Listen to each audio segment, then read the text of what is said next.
Radio city presents एक क्रांतिकारी ऐसा भी सीजन 2।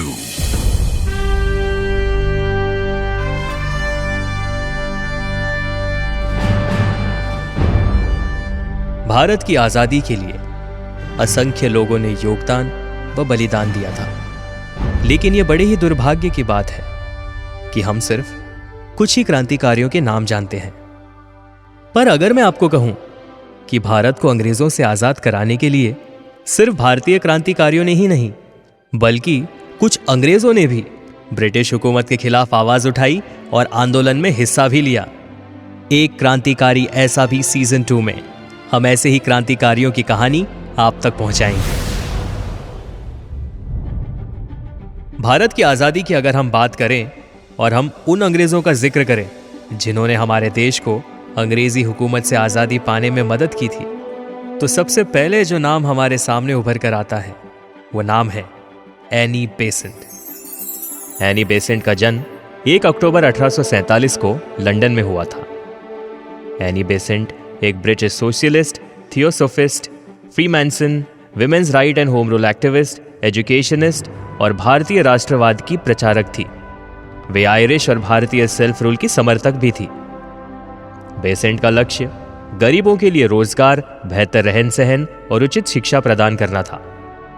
वे नेशनल सिक्योरिटी सोसाइटी की प्रमुख वक्ता भी थी। इसी के साथ वे एक लेखिका भी थी। 1890 में बेसेंट की मुलाकात हेलेना ब्लवात्स्की से हुई और अगले कुछ वर्षों में थियोसॉफी में उनकी रुचि बढ़ गई। वे थियोसॉफिकल सोसाइटी की सदस्य और इस विषय की प्रोमिनेंट लेक्चरर बन गई।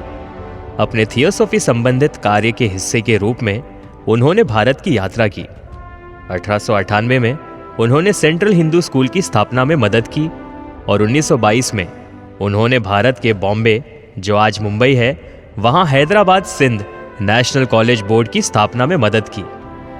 1902 में उन्होंने international order of co freemasonry Le Droit Humain के पहले विदेशी लॉज की स्थापना की।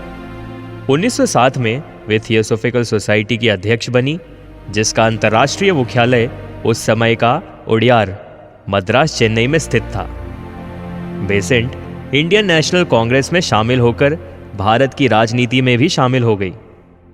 1914 में जब पहला विश्व युद्ध छिड़ा तो उन्होंने भारत में लोकतंत्र और ब्रिटिश साम्राज्य के भीतर अभियान चलाने के लिए होम रूल लीग की शुरुआत करने में मदद की।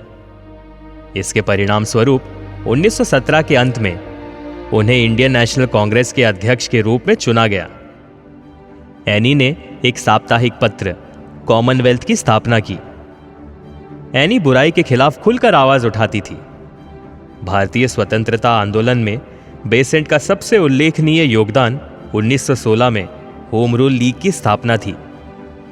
बेसेंट ने लोकमान्य बाल गंगाधर तिलक के साथ मिलकर एक ऐतिहासिक आंदोलन चलाया, जो दशकों से चले आ रहे भारतीय स्वतंत्रता संग्राम में एक बहुत ही महत्वपूर्ण मोड़ बन गया। आयरिश होम रूल आंदोलन के तर्ज पर शुरू किए गए इस धर्म युद्ध का उद्देश्य ऑस्ट्रेलिया और कनाडा की तरह भारत के लिए डोमिनियन स्टेटस हासिल करना था।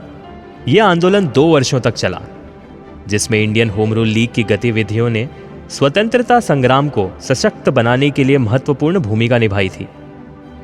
इस आंदोलन ने स्थानीय शाखाओं की एक संरचना बनाई, जिससे ये प्रदर्शनों, सार्वजनिक बैठकों और आंदोलन को संगठित करने में सक्षम हो गए। जून 1917 में बेसेंट को गिरफ्तार कर लिया गया और एक हिल स्टेशन पर नजरबंद कर दिया गया, जहां उन्होंने निडर होकर लाल और हरा झंडा फहराया। कांग्रेस और मुस्लिम लीग ने मिलकर उन्हें रिहा न करने पर विरोध प्रदर्शन शुरू करने की धमकी दी। बेसेंट की गिरफ्तारी विरोध का एक केंद्र बिंदु बन चुकी थी।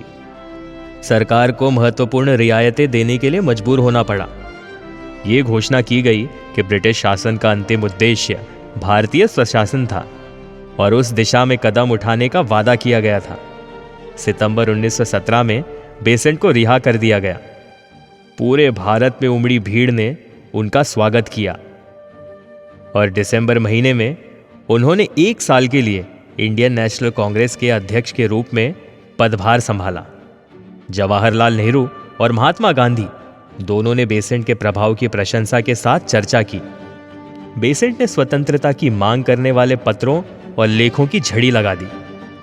1920 के दशक के अंत में बेसेंट ने अपने शिष्य और दत्तक पुत्र जिद्दू कृष्णमूर्ति के साथ संयुक्त राज्य अमेरिका की यात्रा की। बेसेंट ने भारतीय स्वतंत्रता और थियोसॉफी के लिए अभियान निरंतर जारी रखा और 20 सितंबर 1933 को एनी बेसेंट का निधन हो गया। भारतीय क्रांति में एनी बेसेंट का योगदान हमेशा याद रखा जाएगा।